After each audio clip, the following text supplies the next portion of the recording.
Hi everybody, we're going to do what am I wearing, why, and what's up. So today I'm wearing the Armoury's Model 3 sport coat in an olive and gold check.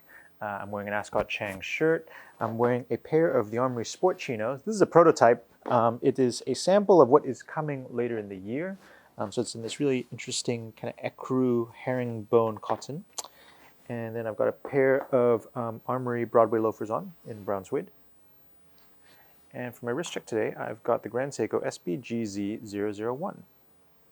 Actually, this year's version of the SBGZ just got announced, the SBGZ007, and it is awesome. If you haven't seen it yet, look it up. It's basically this case style with a new style of engraving on the case and a really amazing dial, inspired by the stars in Aichi Prefecture in Japan. So check that out. Why am I wearing this today? This particular sport coat is great for this kind of damp, humid, and quite wet Hong Kong weather that we are having right now. So I'm very much enjoying it in this sort of weather. Also, because it's raining, it's nice to have cotton pants on that you can just throw right into the washing machine when you have gotten a few little bits of rain, water, and whatnot on it during the day. And then the other reason I'm wearing this particular watch, actually, is because I wanted to talk about two new arrivals at the store in the Landmark. So we just took receipt of these. This is the SBGN 021 and 023G. They are the latest releases from Grand Seiko, and they are quartz movement GMTs in a new style of case. I am very into these, which is why I wanted to put them up as part of this video.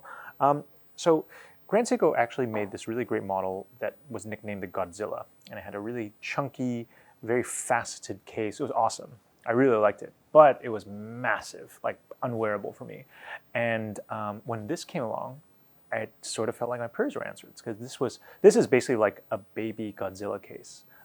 It still retains like those like hard angular facets. It's also a little bit reminiscent of, say, like the old Rolex Oyster Quartz. But I love the additional new touches they've done, right? Like the case, despite it being quite kind of chunky, is still very refined. It's got an awesome little ceramic bezel going on.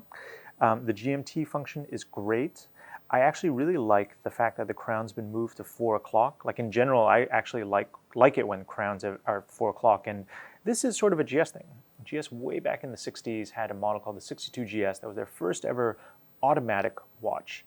And in order to show off just how, like to emphasize the automaticness, I suppose, of the automatic watch, they put the crown at 4 o'clock, so it's a little bit awkward to adjust, and then they even recessed it so the crown was flush with the side of the case. And the reason was, they were like, well, it's automatic. You never have to touch that crown ever again, so why do you even need access to the crown? Which, was like in terms of trying to highlight the fact that they made an automatic movement, I thought that was really clever. So, one more interesting thing on this, just because I'm sharing GS trivia and I do like my watches and my GSs a lot. If you look at the second hand, on the GS quartz movements, the second hand actually does a little double step. I don't know if you can see it. Hopefully the camera has enough kind of frame rate to capture it, but it does a little double step because Grand Seiko hands tend to be quite a bit thicker and heavier than the hands used by a lot of other manufacturers. So quartz movement motors often don't have the torque necessary to move those hands as well as they could. So they do a little double step so that it can obviously travel the distance necessary to indicate that a second has elapsed. But the other thing is that they also, they have built the movement in such a way that when it does that double step, there's very little play in the hand. Because if you look at some quartz watches and you look at the second hand, when it jumps to the next second, it'll kind of, shake for a second.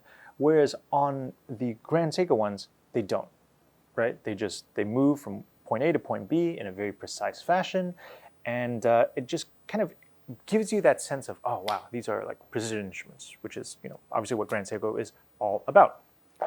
Alrighty, I'm sorry for being so long-winded. I've waxed lyrical enough on these Grand Seikos. They are available in our Landmark store. The black and gold one's a limited edition, and the blue one is regular production. We just got them in like a week ago, so stop by, check them out. They're really lovely pieces. And stay dry, everybody in Hong Kong, and thank you for watching.